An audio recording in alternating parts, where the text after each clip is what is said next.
Actually, we'll Visible start sites. from today onwards. Actually, we will start with a question and we'll end with also question. So always we will start with questions of previous class and we will end with questions of that day class. समझ रहे हो? तो इसीलिए this is one change we will do so that हम लोग बहुत सारा questions practice कर पाएं. ठीक है? चलिए फटाफट. तो I can increase the font. इसको इतना बड़ा कर देते हैं. चलिए फटाफट फर्स्ट का क्वेश्चन बोलिए.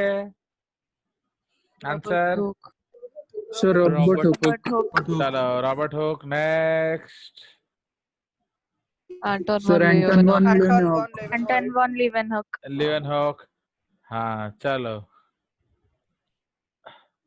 I have enabled chat Robert या Brown. disabled chat. Robert Brown. Robert brown. उसके बाद protoplasm is the Sir, physical disabled chat. I have disabled chat. Okay, okay. हाँ चलो. So number one. हाँ protoplasm is the physical basis of life stated by Purkinje. हाँ बोलो 5 का. Nucleus, sir. Nucleus. मैंने which of the following does not show a circular DNA. हाँ nucleus of Yes, sir, your. हाँ क्योंकि बाकी तीनों तो प्रोकैरियोटिक है. चलिए सैक्यूल्स एंड एट्रिक्यूल्स ये हम बाद में जानेंगे. They are different terms. उसके बाद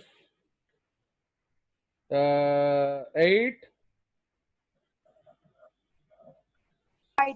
So cytoplasm. Cytoplasm.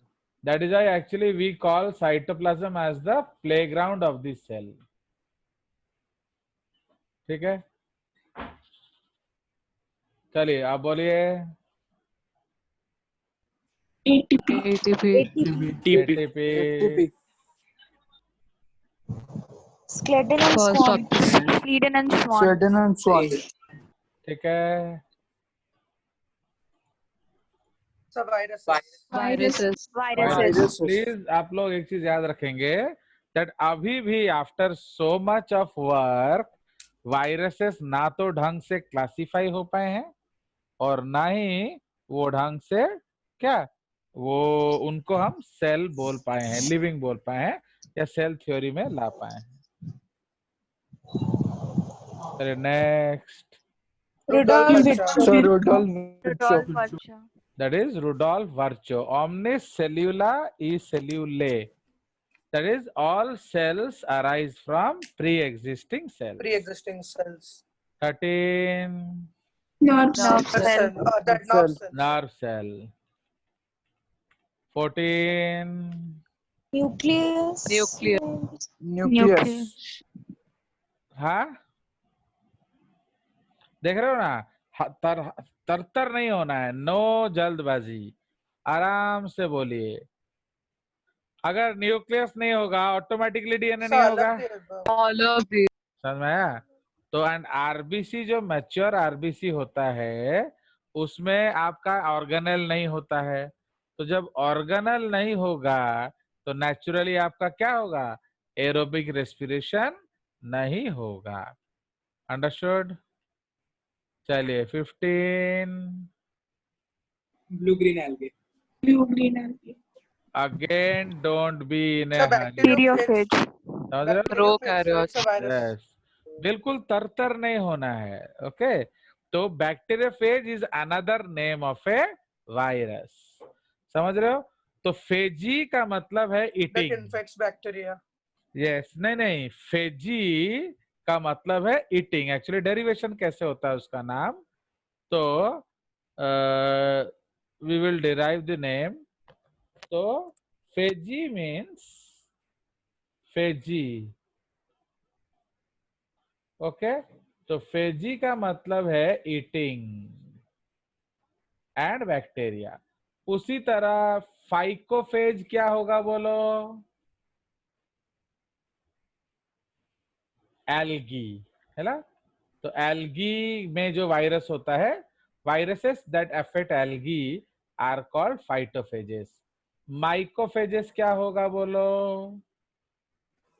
the fungus. fungi means viruses that affect fungi. Zoo क्या होगा बोलो? Animals. Viruses that And affect animals. yes, and phytophages क्या होगा? Viruses that affect Plants. plants. समझ रहे हो? Plants. तो ये आपका, हाँ, तो this is the concept of the case. Okay, चलिए उसके बाद Tonoplast. हाँ, the Tonoplast. membrane covering Tonoplast. vacuole is called tonoplast. Okay, चलिए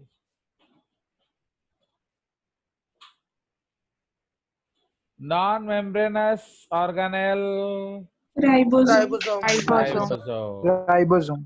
One of the following is absent in plant cells. Centrosome. Centrosome. Find the cell type which do not have the ability to divide. ये बहुत important है क्या? Nerve cell. Nerve cells, sir. Nerve cells.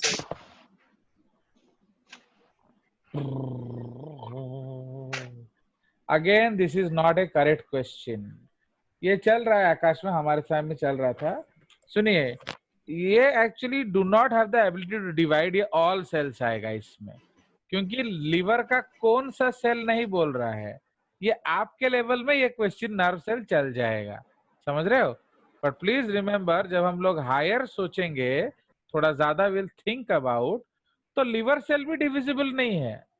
Okay, all liver cells, liver cell का मतलब क्या है? That hepatocytes. तो इसीलिए hepatocytes actually do not have the ability to divide, but when they de-differentiate, then they develop the ability to divide. समझ रहे हो? तो टेक्निकली ये क्वेश्चन करेक्ट नहीं है, बट आप इसको ले सकते हो. For you it is okay. अगर हम सुपरफिशियली सोचें तो ठीक ठाक है. नर्व सेल किसी भी कीमत पे डिवाइड नहीं कर सकता है. सो that is the clear cut answer. But जो लिवर सेल्स है वो कभी कभी डिवाइड कर सकता है, ये याद रखेंगे. ओके, तो इसीलिए find the cell which do not have the ability to divide, इसमें ऑल आ जाएगा answer. But since we have to select only one, तो out of them nerve cells जो है वो, even muscle cells, you know, I don't know how they have not kept muscle here. Actually ये answer ये दोनों होगा, क्योंकि muscle cells भी डिवाइड नहीं कर सकते हैं. अंडरस्टैंड? तो टेक्निकली इसका आंसर 1 and 3 है तो सारे, बट 1 and 3 कभी भी डिवाइड नहीं करते हैं. बोन मैरो सेल में जो आपका अनडिफरेंशिएटेड सेल होता है एंड स्टेम सेल्स होते हैं, वो डिवाइडिंग एबिलिटी रखते हैं. उसी तरह से जो लिवर सेल है, लिवर सेल्स में they can dedifferentiate and then they can divide. Okay, वैसे एक डिवाइडिंग लिवर सेल डिवाइड नहीं करेगा. ओके, चलिए, मैंने उसका जो कंसेप्ट है टोटिपोटेंसी रिलेटेड है. सपोज मैं आपको समझा रहा हूं, देखिए, वेरी इंपॉर्टेंट कंसेप्ट. तो सपोज ये लिवर है हमारा, है कि नहीं. अब हमने से इतना पीस इसको काट दिया. Now this part of the liver is lost. That does not mean that they will again divide and become the whole liver. वहां क्या होगा मालूम है? वहां इस जगह पर जो सेल्स हैं इस लाइन में, दीज आर लिवर सेल्स, है कि नहीं. Now these liver cells will dedifferentiate. अब ये क्या बन जाएगा? Undifferentiated cells. अब ये फिर रीडिफरेंशिएट करेंगे एंड फिर लिवर सेल बनेंगे. अंडरस्टूड? तो इसीलिए डायरेक्टली लिवर सेल डिवाइड करके आपका लिवर नहीं बनाता है. अंडरस्टूड? तो ये जो अनडिफरेंशिएशन है वो यहां होता है. प्लीज ये याद रखेंगे. Okay, so this is the concept. Okay, but for you can take the answer, कोई दिक्कत नहीं है. चलिए 20.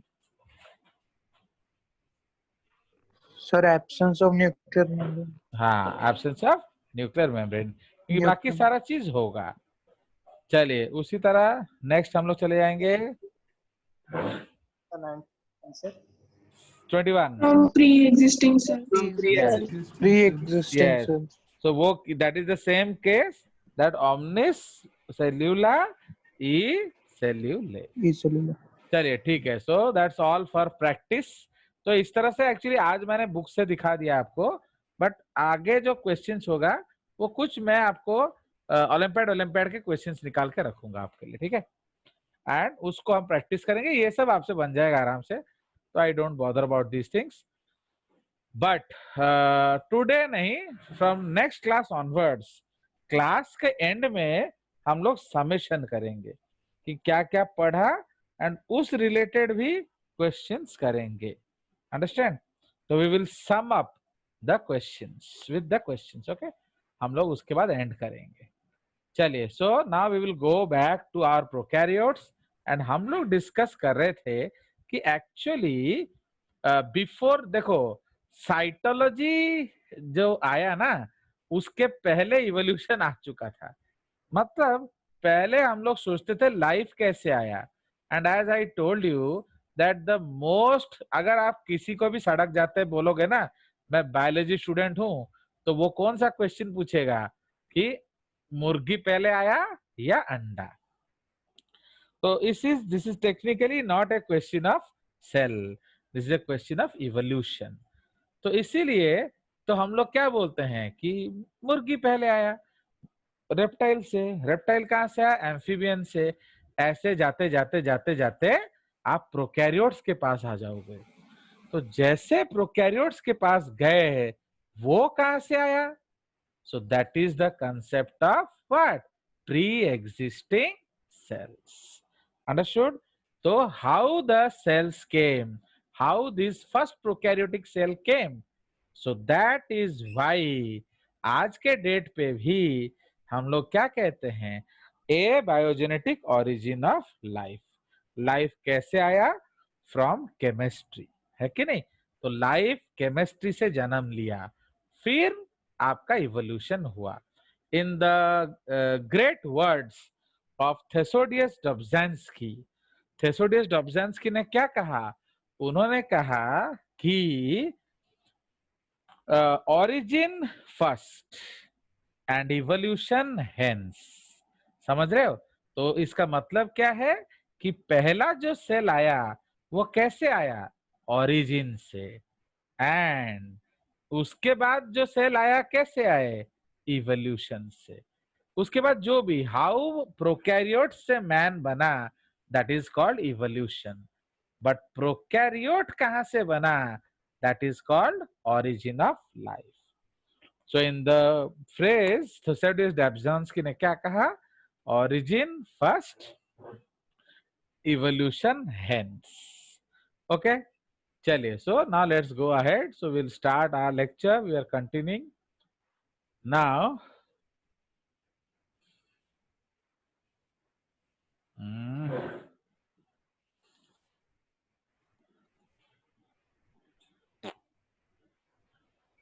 चलो, सो नाउ हम लोग चले जाएंगे into the concept of the prokaryotic cell.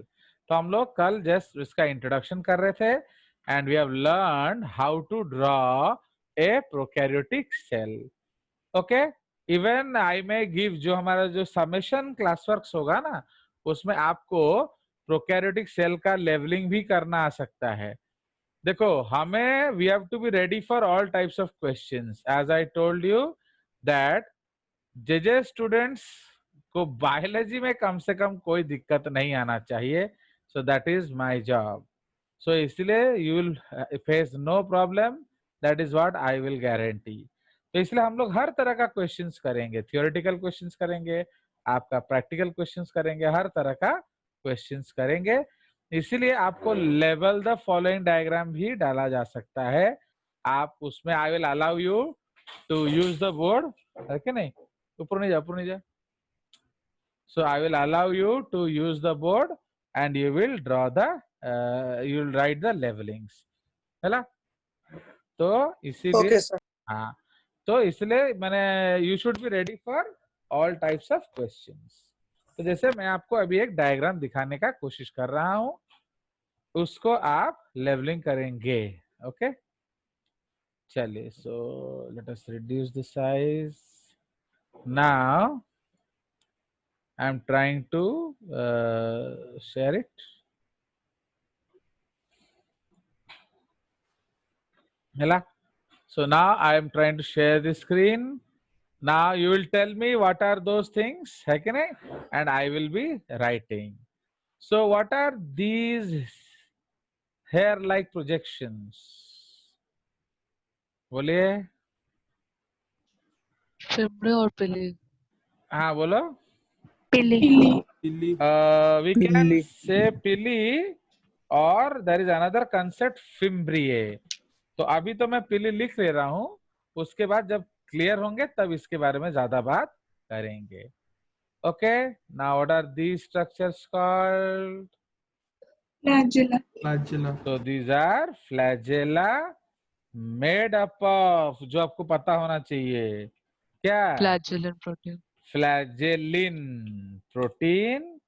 और आपको क्या पता होना चाहिए, इसमें कौन सा अरेंजमेंट होता है? 9+. तो there is no 9+ dash 0. Arrange. नहीं, नो जीरो नहीं, जीरो भी गलत हो जाएगा. ओके, इसमें कोई भी 9+ कुछ अरेंजमेंट नहीं होता है. ओके, 0, 1, 2 कुछ मर्जी, वो सब गलत होता है. क्यों? क्योंकि वो फ्लैजेलिन से बना होता है. तो फ्लैजेलिन में वो ट्यूब्यू जो आपका जो कार्टविल कंसेप्ट नहीं है. अंडरस्टूड? चलिए, so now what is this structure? Mesosome. Yes, very good. These are called mesosomes. Okay, now what is this structure? Cytoplasm. Very simple. That is cyto. Adya, I don't want interrogative answers from you. Okay, it should be answering. You आप ऐसे बोल रहे जैसे लग रहा है मुझे question पूछ रहे हो. Okay, so be firm in your statements. Now what Okay, are sir. these? Nucleoid. So Nucleoid. Yes, nucleoid. Okay, इसको आप न्यूक्लियोइड कहेंगे. Now what are these? Ribosomes. These are ribosomes. Ribosomes. ठीक है, तो यहाँ अब हम इतना ही देखेंगे और ज्यादा कुछ तो इसमें दिख नहीं रहा. ओके, सो इस तरह से हम लोग एक्टिविटी करेंगे so that you are also interested. Because आपके बेवकूफी ने मुझे भी मेरी गलती सिखाई है. So we will accordingly change. है. चलिए, so I want you to be active because I don't want my students to be dead ducks. चलिए, so now let's go ahead. So इस तरह से हम लोग सुंदर सुंदर एक्टिविटी करते रहेंगे एंड पढ़ते रहेंगे. चलिए, सो नाउ हम लोग पढ़ रहे थे क्या? We were discussing about the prokaryotic cell and उसमें अब हम लोग डिस्कस कर रहे थे जनरली साइज. देखिए चौकड़ी वो, तो जिसको हम लोग डिस्कस कर रहे थे साइज कंसेप्ट. तो जनरली अगर आप देखोगे, ओके,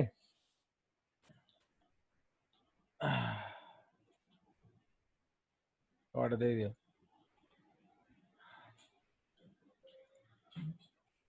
ओके, तो आप जनरली अगर आप देखोगे जो प्रोकैरियोट्स है कि नहीं, prokaryotes are among the smallest of all organisms. ठीक है, उससे से most prokaryotes range from 0.5 to 2 microns in diameter. ठीक है. नाउ फॉर कंपैरिजन, अगर आप एक ह्यूमन ब्लड सेल आरबीसी लें तो उसका साइज क्या है? 7.5 microns.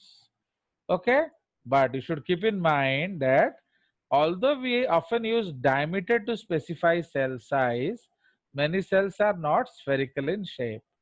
Okay, तो कुछ बैक्टीरिया आपका क्या होता है, अलग शेप के भी हो सकते हैं. Some spiral bacteria have a much larger diameter and some cyanobacteria, formerly called blue-green algae, are 60 mu long. है कि नहीं? तो ये काफी बड़े हैं, बट फिर भी हम उनको स्मॉलर जनरली कहते हैं. तो because of the small size, bacteria have very large surface area to volume ratio. इसीलिए आप देखो अभी तक वो लोग सक्सेसफुल हैं. Okay, surface, okay, very large surface ratio, For example, spherical bacteria with a diameter of 2 mu have a surface area about 12 micrometer square and a volume of about 4 micrometer cube. तो इसको हम लोग 10⁻² कर देते square and cube. Okay. Now their surface area to volume ratio is 12:4 or 3:1. In contrast, eukaryotic cell with a diameter of 20 millimeter have a surface area about 1200 micrometer square and a volume about 4000 micrometer cube. So their surface area to volume ratio is 1200:4000 or 0.3:1. देख रहे हो, उधर 3:1 surface area है, इधर 0.3:1, माने only 1/10 as great. समझ रहे हो? तो इमेजिन करिए कि जो why they are so active, क्योंकि उनका सरफेस एरिया किसी नॉर्मल यूकैरियोटिक सेल से 10 गुना ज्यादा है, surface area to volume ratio, and that is why वो लोग मेटाबॉलिकली काफी एक्टिव है. Understood? So this is the general case, but तो ये हमें याद होना चाहिए, इसलिए थोड़ा सा हम लोग हाईलाइटिंग करेंगे. ओके, तो क्या हाईलाइट करेंगे? That most prokaryotes range from 0.5 to 2 microns.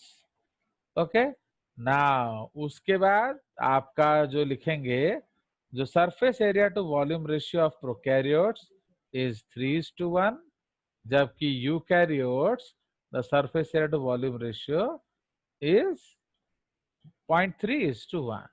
ठीक है? So the large surface area to volume ratio means that no internal part of the cell is very far from the surface and that nutrients can easily, देख रहे हो कि नहीं, उनके पास organelle नहीं होने के बावजूद भी सब कुछ कैसा ठीक ठाक चल रहा है, क्योंकि उन हर इंटरनल ऑर्गन का एक्सेस टू न्यूट्रिएंट्स है and they can easily reach any part of the cell. ठीक है? सो ये एक बहुत अच्छा स्टेटमेंट है. चलिए, तो आगे हम लोग देखा जाए.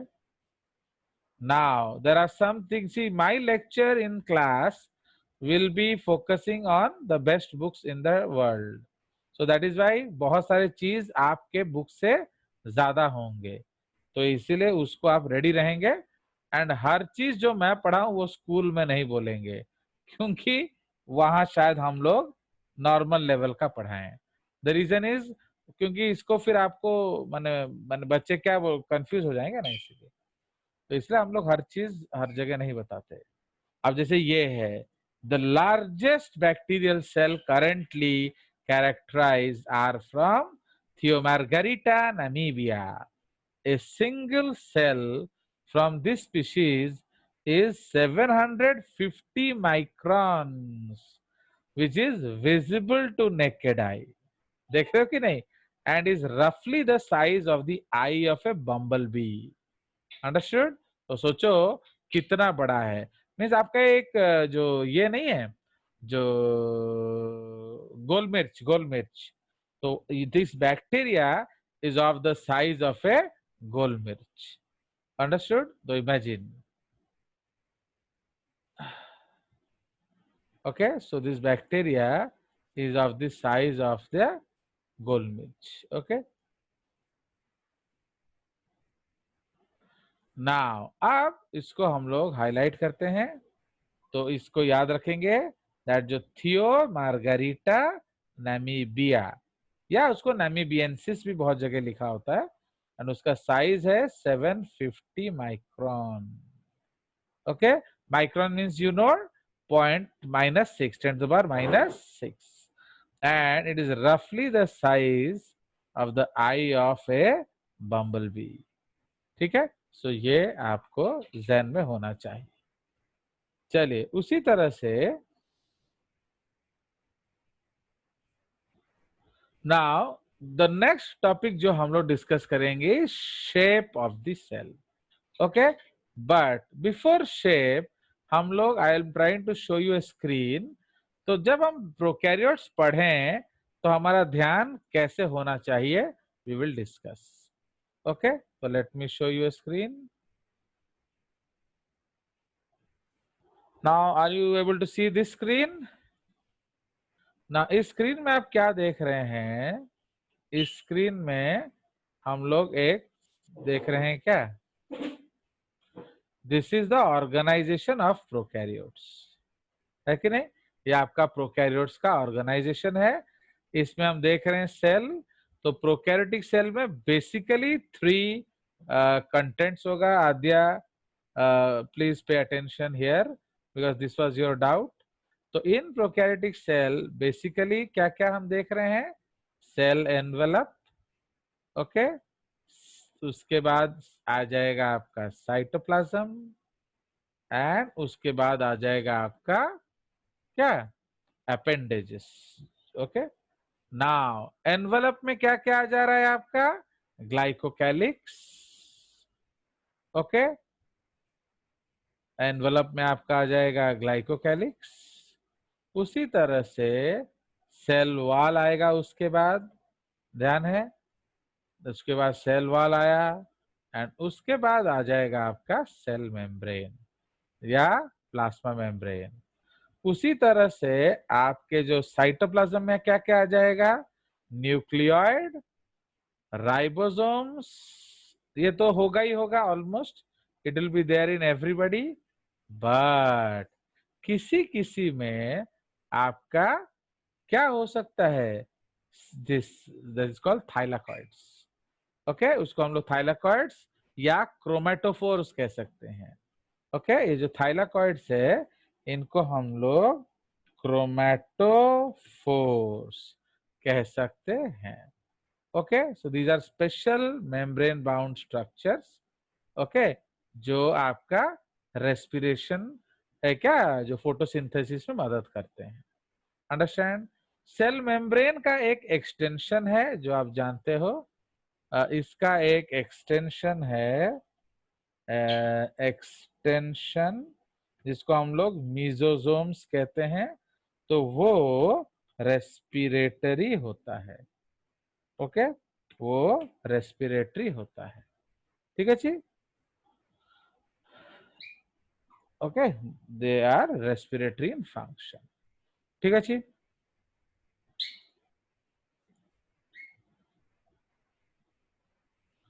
चलिए, सो ये आपका बेसिकली जो this is what we will read actually, है कि नहीं? तो हमें ये आपका कंसेप्ट है, देख रहे हो? इसलिए ये बेसिकली ये सारे चीज को हम इकट्ठा सेल एनवेलप कहेंगे।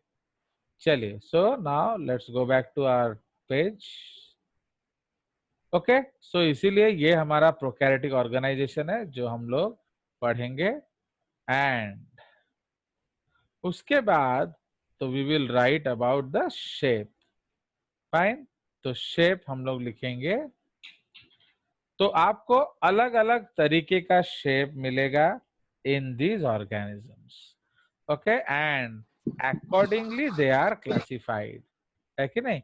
सो जो शेप ऑफ ऑर्गेनिजम्स है अकॉर्डिंगली दे आर क्लासिफाइड। तो कौन कौन से शेप हैं? तो इसमें आपके बहुत सारे शेप्स होंगे and I will try to show you a diagram first and then we will discuss. थोड़ा सा छोटा कर देते हैं, दोनों काम इकट्ठा हो जाएगा। चलिए, so let me share the screen for you. So ये आपका डायग्राम्स है, देख रहे हो? तो ये जो सिंगल सर्कुलर स्ट्रक्चर है उसको हम लोग क्या कहेंगे? So that is called the क्या? कोकस, ओके। जो सिंगल स्ट्रक्चर है उसको हम लोग कहते हैं कोकस, ओके, या कोकाई, प्लूरल में उसको आप कोकाई बोल सकते हो, fine. So this is called कोकस या कोकाई, फाइन। नाउ जैसे आप व्हेन यू आर रीडिंग, आप कैसे पढ़ते हो उसको? स्टेफाइलोकोकस, है कि नहीं, स्ट्रेप्टोकोकस, तो दैट, तो इसलिए कोकस सिंगुलर है and cocci is the plural term. उसी तरह से ये क्या है, ये बीच का है, ना स्फेरिकल है ना एलोंगेट है, इसलिए इसको कोकोबैक्सिलस कहते हैं, ठीक है। ये कॉमा शेप्ड है, दे आर कॉल्ड विब्रियो। ये सिलिंड्रिकल शेप है, they are called bacillus. They are spirillum and कुछ ज्यादा स्पाइरल हो गया तो दे आर कॉल्ड स्पाइरोकीट्स, ठीक है। So will save this screen to send it to you, okay. तो ये coccus, coccobacillus, vibrio, bacillus, spirillum and spirochete. So now we will write about them. So we need more space, so we'll go to the next page.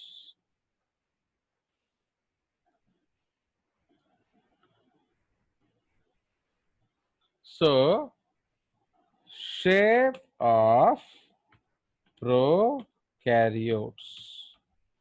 Actually जब prokaryotes का discovery हुआ था तब सिर्फ bacteria ही ध्यान में था, इसलिए जब मैं पढ़ा रहा हूं मैं भी बैक्टीरिया सोच के ही पढ़ाऊंगा। आप लोग ये नहीं सोचना कि सर वायरस वायरस भूल गए। अरे भाई देखो, मेरा काम है कि जिस तरह से सब हुआ उसी तरह से मैं बताऊं। इसलिए इंग्लिश में कहावत है, little knowledge is a dangerous thing. तो हर समय याद रखेंगे, अगर आपको सीखने की इच्छा है तो हर समय आद्या सिंह बन के नहीं पढ़ेंगे, रॉबर्ट हुक बन के पढ़ेंगे। आप सत्य सार्थक महापात्र बन के नहीं पढ़ेंगे, आप जो है कौन है वो, जो डिड्यूव बन के पढ़ेंगे, जॉर्ज पलाड बन के पढ़ेंगे, तब आपको समझ में आएगा, okay. So that is why always remember my basis of teaching, you will always see that I try to fit into their shoes. मैं आज का चीज जान के कल का पाठ नहीं पढ़ाता हूँ, okay. So that is why always you will see that my delivery is as if I am ancient, because that is how we learn, है कि नहीं। चलिए, so अब with respect to shape, so we have so many shapes and we will write about them.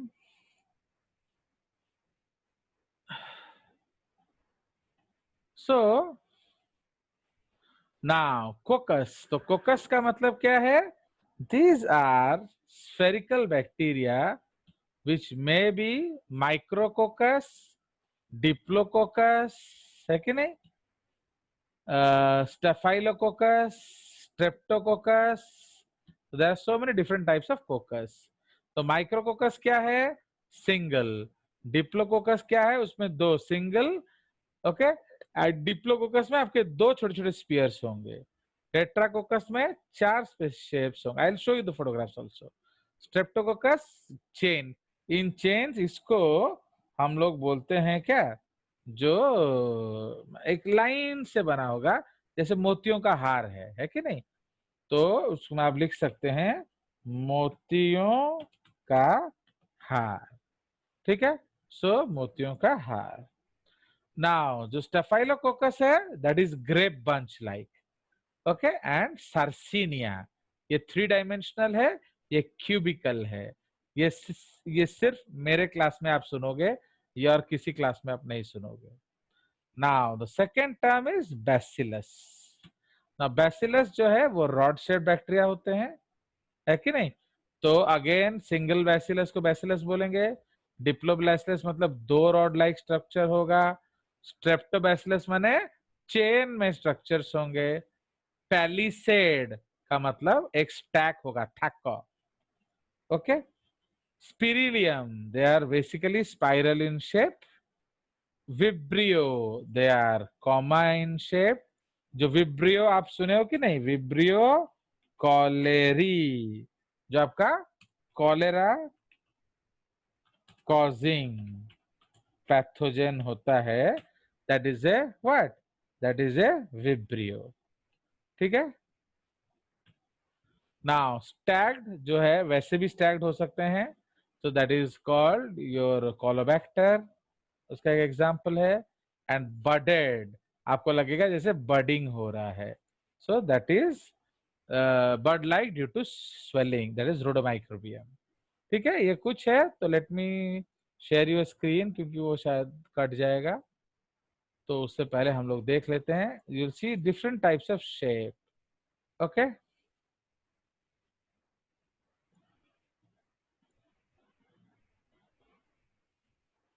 So this is our JS logo. Now ये shapes देखिए. तो हम लोग एक एक फोटोग्राफ खींच लेंगे आप लोगों के लिए. सो यहाँ आप देख रहे हैं. सो ये कोकस, ये डिप्लोकोकस, ये स्ट्रेप्टोकोकस. ये एक ट्रांसमिशन इलेक्ट्रॉन माइक्रोग्राफ है. किसका? डिप्लोकोकस का. ये स्ट्रेप्टोकोकस का. ये क्या है? ये आपका जो स्ट्रेप्टोबैसिलस है. देख रहे हो कि नहीं? लाइन में बैसिलस है. फिर ये आपका टेट्रा